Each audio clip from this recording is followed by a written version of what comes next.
تو پھر اس کو کنڈیم کیوں نہیں کرتے؟ نہیں کنڈیم کرتے تھے, انہوں نے کنڈیم کیا. یہ کنڈیمنیشن یہ اس جو سے وہاں بڑی پہ- کنڈیمنیشن کسی مدرسے کے لیے نہیں ہو سکتی کہ اس کو وفاق میں سے نکال دیا جائے. مجھے یہ بتائیے جا صاحب کہ ایک مدرسے میں اس طرح کے ویپنز جو آج بھی دیکھیں کہ فوج وہاں پہ موجود ہے اور اس کا جواب وہ اس طرح دے رہے ہیں کہ ابھی 28 29 30 گھنٹے ہو گئے ہیں اور ابھی تک ریزسٹنس جاری میں ہے. یہی کہتا ہوں یہ 12 کلشنکوفیں تھیں.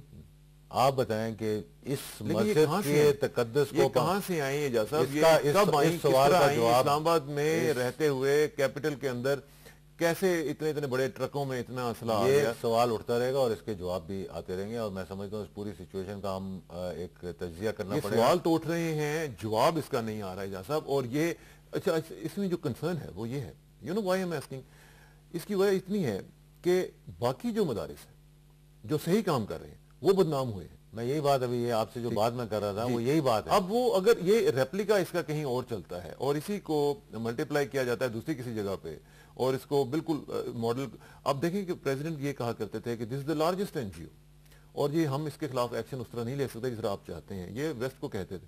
آج آپ کیا کہیں گے آپ کی پالیسیز کی وجہ سے آج پوری کی پوری جو پیراڈائم آپ کا تھا وہ متاثر ہوا پوری دنیا میں؟ اس میں بالکل اس میں کوئی شک والی بات نہیں ہے. دیکھیں وزیر اعظم پاکستان نے کوئی انٹرنیشنل فورم نہیں ہے جو مجھے معلوم ہے, پریزیڈنٹ آف پاکستان نے کوئی انٹرنیشنل فورم نہیں ہے, یا ان کی کوئی, میں جب ساتھ گیا ان کے ساتھ بیرونی دوروں پہ اور خصوص طور پہ امریکہ جب میں گیا تھا, میڈیا کے ساتھ انٹریکشن, لوگوں کے ساتھ انٹریکشن, ہر جگہ یہی بات ہے. میرے ساتھ جب بھی انٹریکشن ان کا ہوتا ہے یہ پہلی بات ہی آتی ہے کہ یہ ملیٹنسی اور ایکسٹریمزم اور یہ چیزیں, اور ہم اس طرح ڈیفینڈ کرتے تھے جس طرح اپنے گھر کو ڈیفینڈ کر رہے ہیں اور ابھی بھی کریں گے انشاءاللہ. اور یہ کہا ہے کہ جو قانون کے دائرے میں رہتے ہوگا. 7/7 کے بعد جتنا مدارس پہ پریشر تھا اور جو حکومت نے سٹینڈ لیا اور جو میں نے بات چیت کی اس وقت کھڑے ہو کر کے, اور یہ اپریشیٹ کرتے ہیں مدرسوں والے, کیونکہ ہم یہ اس لیے نہیں کر رہے تھے کہ ہماری نیت صاف تھی پہلی بات, اور دوسرا یہ دین کا مسئلہ تھا. اور آج بھی, کل بھی اس واقعے کے بعد جب لوگوں کے بڑے جذبات ہیں کہ جی اگر یہ ایک مدرسے میں ہو رہا ہے تو شاید باقی مدرسوں میں ہو رہا, اور فوری طور پہ یہ کر دیا جائے اور یہ کر دیا جائے. تو آپ نے وزیر اعظم کو سنا کل, انہوں نے کہا کہ ہم ان مدرسوں کا تحفظ کریں گے, ہم ان مدرسوں کی بہتری کریں گے, لیکن قانون کے دائرے میں رہتے ہوئے. آج ہر مدرسے کے اوپر, یہ تو 9/11 کے بعد انگلی اٹھنی شروع ہو گئی تھی اور ہم ڈیفینڈ کرتے تھے, یہاں تک کہ علماء اکرام خود وفاق اتحاد تنظیمات مدارس دینی والے پچھلے ہفتے امریکہ کا دورہ کر کے آئے. ہر فورم پہ, اسٹیٹ ڈپارٹمنٹ پہ جا کے انہوں نے, دیگر جگہوں پہ جا کر انہوں نے بات کی اور ان کو سمجھانے کی کوشش کی. لیکن آج کون ڈیفینڈ کرے گا؟ یہ اب علماء کو سوچنا ہے کہ اب دیکھیں نا, آج بڑا اہم دن ہے. آج وفاق المدارس کی بھی ایک میٹنگ ہو رہی ہے. آج علماء اکرام کی طرف سے ایک بیانات جس طرح اب آنے شروع ہو گئے ہیں, بیان بھی آنا ہے. اب انہوں نے دیکھنا ہے کہ اس معاملے کو آگے پرامن طور پر مدارس کی بہتری کے لیے, اسلام کی بہتری کے لیے, اپنے دین کی بہتری کے لیے, یعنی آپ یقین کریں کہ کہاں کہاں حکومت نے کوشش نہیں کی کہ یہاں تک, اب میں آپ کو بتا سکتا ہوں کہ, اور وزیر اعظم صاحب نے بھی یہ کہا کہ امام کعبہ کو جو یہاں بلایا گیا, یعنی خود پرسنلی انہوں نے بات کر کے کنگ عبداللہ کے ساتھ, کہ اور انہوں نے, کنگ عبداللہ نے سلیکٹ کیا شیخ سدیس کو کہ یہ جو میرے ہیں امام, یہ ایک بہتر کردار ادا کر سکیں. 5 دن امام کعبہ اپنا دورہ ختم ہونے کے بعد یہاں مزید ٹھہرے کہ شاید کوئی بات چیت آگے نکل جائے, لیکن نہیں نکلی. یہ دورہ اسی لیے ڈیزائن کیا گیا تھا بیسیکلی یہ آئیڈیا یہ تھا. ان کو ایک دعوت بھی گئی ہوئی تھی جامعہ اشرفیہ کی طرف سے, لیکن خود انٹرسٹ لے کر صدر مملکت اور وزیر اعظم نے بات کر کے, وزیر اعظم نے کنگ عبداللہ سے بات کر کے, کنگ عبداللہ کی چوائس پہ شیخ عبد الرحمان. لیکن یہاں پہ جو تاثر پیدا ہوا ہے وہ یہ ہے کہ پاور سینٹر جو ہے وہ گورنمنٹ میں نہیں ہے, پاور سینٹر کہیں اور لائے کرتا ہے, کیونکہ جو بھی آپ لوگ لے کے گئے پروپوزلز وہ سارے کے سارے پیچھے چلے گئے, اور جب دوسری طرف سے پروپوزل آیا پریزیڈنسی کی طرف سے تو یہ کیا آپ سمجھتے ہیں کہ فوج, پریزیڈنٹ اور ساتھ آپ کی گورنمنٹ کے درمیان کوئی اتنا کمیونیکیشن کا مسئلہ تھا, کیا مسئلہ تھا؟ کوئی اپوزیشن والوں کے لیے یہ کہنا بڑا آسان ہے. دیکھیں کبھی صدر مملکت حکومت سے الگ ہو سکتے ہیں, کبھی فوج حکومت سے الگ ہو سکتی ہے, یعنی یہ دو الگ ادارے ہیں. اس کی وجہ یہ ہے کہ 2 دن پہلے پریزیڈنٹ یہ کہہ چکے تھے کہ ہم ایکشن لیں گے, وہ بعد آ جائیں ورنہ مارے جائیں گے. یہ تو پچھلے 5 دنوں 7 دنوں سے اعلان ہو رہے تھے, اپنے ہتھیار ڈال دو نہیں تو مارے جاؤ گے, اپنے ہتھیار ڈال دو. کتنی دفعہ اعلان ہوتا تھا وہاں, پورا میڈیا دیکھتا تھا. یہ پریزیڈنٹ نے تو نہیں کہا, یہ ساری دنیا کہہ رہی تھی اور ہر کسی کو معلوم تھا. آپ منہ سے کہہ دیں یا خاموش کھڑے رہیں, ہر کسی کو بتایا تھا کہ اینڈ ریزلٹ کیا ہونا تھا وہاں پہ.